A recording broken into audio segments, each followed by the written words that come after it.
Fate Grand Order is full of unique and interesting designs that will reference and spin mythology in fun and different ways. But it also has designs like Martha, who looks like she's wearing a sexy nun Halloween costume. So, let me explain how Martha is an example of everything wrong with character design in Fate Grand Order. But first, her story.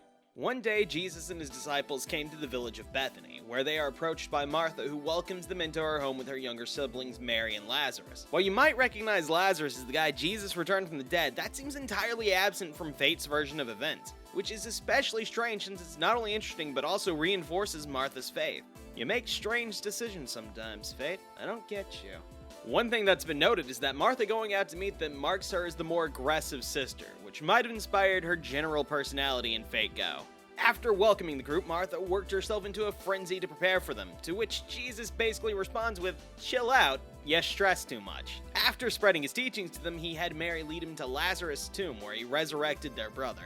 Later, some versions of events state she was present for the crucifixion of Jesus, and was one of the first to witness his resurrection. From there, whether by choice or due to her brother being exiled, they leave the area to spread Christianity either to Cyprus or around modern-day France. Fate's rendition, though, just has her being exiled by a Roman viceroy who had her placed in a boat with no sails or paddles, leading her to drift to southern France. In both versions of events, though, she ends up at Tarascon, a village being terrorized by a ferocious dragon called the Tarasque. The creature was described as half beast and half fish, greater than an ox, longer than a horse, having teeth sharp as a sword and horned on either side, head like a lion and tail like a serpent. Sounds spooky. In the legend, Martha sprinkles it with holy water while holding a cross to tame the creature, but Fate's version got a little more, violent. Either way, the beast is pacified and Martha lives out the rest of her life in Tarascon. And that is all for what's relevant to Fate's rendition of Martha. Unfortunately, leaving out the time she opposed a crocodile to save ducks. I swear, somehow Fate is somehow less weird than myth sometimes. Personality-wise, I think she works out pretty well, adapting her as a sort of thug who dedicated herself to her beliefs and now strives to embody them rather than let violence solve her problems. Which is an interesting spin that I think is more compelling than if she were a perfect saint. And with all that said, I have a question. Does anything about Martha's design indicate Dragon Slayer? No, not really. If it weren't for that giant cross staff she carries around, would you have thought she was a saint? Probably not. Then there's the outfit itself. Yeah, like I said at the start, this looks like some kind of sexy Halloween costume rather than what a saint would wear. Most notably, the way it covers very little of her torso and displays her breasts. Look, I understand the intent of the illustrator. The exposed skin is supposed to look like a cross, but there are two major issues with this. One, her breasts mess the shape up, something the artists themselves noted. Two, even her first art has 3 crosses displayed on it, and the Ascensions only add to this number. It only takes 1 cross to establish the religious context the character exists in, and in fact her staff, something deeply significant to her character, would be more prominent if it were the only cross in the image. Fate's way of sticking crosses everywhere in a single design to establish a link between them and Christianity is not only too common to be interesting, but kinda lazy in the first place. And then there's her exposed legs, where ironically enough I think the issue is there being too much cloth. You see, that one little bit hanging between her legs may seem like it's lessening the fan service going on, but it's actually enhancing it by drawing the eye there. And don't get me wrong, I don't dislike fan service, but when it is so cheap like this, it comes at the cost of undermining the character. I have a hard time taking Martha seriously when she dresses like this, but it does have some good things to mention. Perhaps the best thing about this design is the posing. The stern expression when paired with a hand on her hip does convey the serious demeanor shared by her thuggish and saintly side both. It's a bit undermined by her outstretched leg, which makes her look less firm. If she full-on had that foot planted on the ground, she'd look a bit intimidating, which fits her character, but we just barely dodge that interesting design decision. The veil she wears adds an elegant vibe to the design, and it highlights her flowing purple hair, which is both pleasing and interesting to the eye, and sort of acts as the visual staple for Martha. All the gold ornamentation fits in with the Christian tradition of slapping gold on everything. And her arm guards and leg guards are both just ornamental enough to justify them being here despite offering no real value as armor. I also like the band around her hips that ties to this gold ornament.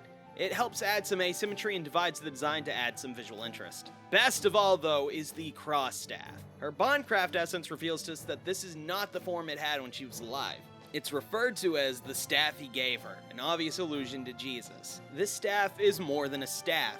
It's the manifestation of her faith, and the simple ornamentation on it gives it the dignity she derives from it. It's simple in concept, but that little bit of detail and almost regal colors in the flaring tips of the crosses keep it distinct, and it says far more about Martha than almost anything else in her design does. Unfortunately, she's not even helped out by Ascension, since her second art really doesn't do anything significant. She gets another gold ornament on her hip, which slightly undermines the other one by making it less visibly distinct. I think just having one on the more visible side would do more. Her red collar has completely replaced the blue on her shoulders, which is more impactful than it was before. Now the arms and legs have a bit more armor over them, which when paired with mail on her shoulder makes her look slightly more battle-ready, if you're being generous. We lost the veil though, which has been replaced by white ribbons, which I think is just a strict downgrade.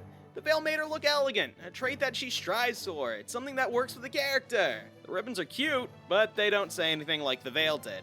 Fortunately, the third art does a bit to help though, most notably her cross. The design element I think works best has had its color swapped around a bit, which makes the whole thing feel even more grand. Her gauntlet and greaves have grown more elaborate, now sporting golden crosses and wing imagery. She's also got red gloves now, which... yep, they sure are red. That bit of cloth covering her crotch has been removed, which, as I claimed, makes it a little less eye-catching. Most notably, though, her skirt and shoulders have had to change the palettes, with the cloth on her shoulders now being white with a red trim, and her skirt now being red with a white trim, which has another cross on it now. The gold ornaments have been removed from her hips completely, which does make them look a little less interesting. One thing that personally bothers me is that cloth on her shoulders has a collar now, which would be fine if it didn't overlap with the red one already there. It's strange, I don't like her having two collars. All three versions look pretty meh overall and barely say anything about her. So what about the final art?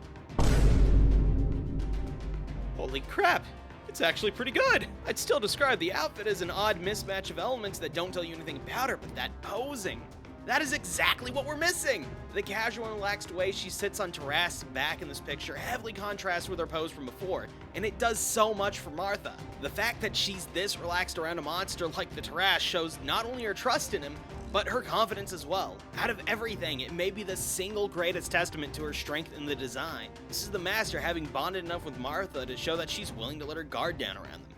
It's a sign of friendship that the player receives after putting the time and effort in to strengthen her. And the fact that it's something as simple as her relaxing tells us how hard she strives to be a perfect saint. It speaks to the efforts that she's putting in every day.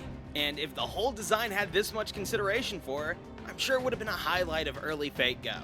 Also, Tarrasque is basically one-to-one with the descriptions of him. 10 out of 10, would punch again.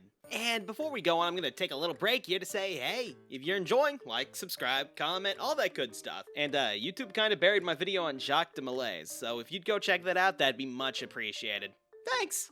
And luckily, not only does Martha get this amazing final ascension, but she also has two other designs that actually use her character in interesting ways. And would you believe me if I said removing some clothes makes the design better? Because despite everything, Martha's summer version is kind of amazing. The first art is beautiful in its simplicity. Her long purple hair is the most distinctive feature she has, and it's on full display here, topped with a lovely hat. That cloth around her waist, the wavy straps of her top, and her earrings all come together to make this design feel just a little bit classy, and maybe a bit reserved. Kinda perfect for the respectable image Martha tries to make for herself. Of course, these designs are made for fan service though, and that little dip of the cloth does a bit of teasing.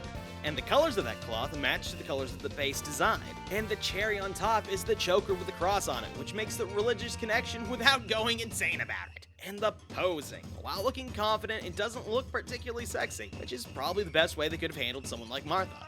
It's somehow less needlessly fan-servicey than her base design, which bent over backwards to make sure you realize she is sexy saint lady. The bit of moderation here is appreciated and more in line with Martha.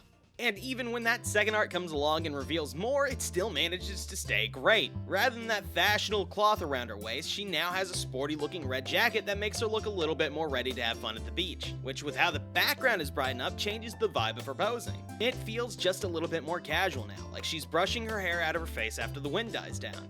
Still simple, still wonderful, but her third design gets just the tiniest little bit more detailed. Her bikini now sports the red and white of her base design, and she's got gauntlets again. This time with a pale green, silver, and gold aesthetic that is light enough not to kill the beach vibes. Her red sleeves, along with the gauntlets, draw a lot of attention to her arms, which is in line with her new focus on punching.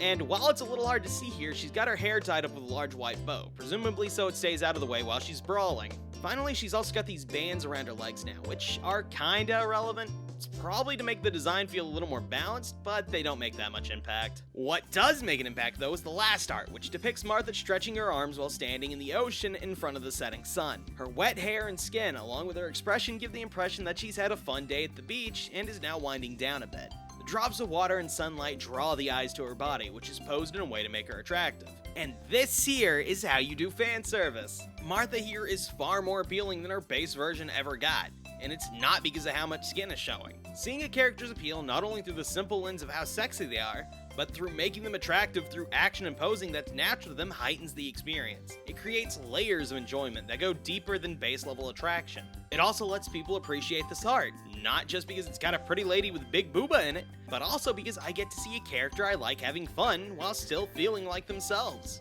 Fan service is like a spice. It can enhance an experience with some sprinkled in, but too much makes it overpowering and lessens what would have ordinarily been fantastic. And speaking of spices though, we do have one last design to talk about. Santa Martha gives us an aged-down version of herself that shows us a gentler side. She wears a cute Santa dress with an apron and cooking mitts. She's got this red ribbon tied together with a mistletoe band and pouch of spices. The Santa hat looks improvised and the sweet little smile gives it the homely vibe they wanted. And her final ascension shows her happily cooking on Tarasque's back. Not only does it call back to Martha housing Jesus and his disciples in her home, but it draws inspiration from the fact that Martha is the patron saint of cooks. And in this context, this warm Santa design is almost heart-meltingly charming. And that is all I have to say about the designs of Martha. While her base design is a bit of a dud, it isn't particularly boring. Just a bit lacking. Fortunately, her summer and Christmas versions swoop in for a save by showing the many faces of Martha in unique and charming ways. If you enjoyed listening to my insane ramblings, leave a like, subscribe, and comment if you feel like it. It's all appreciated. See you next time!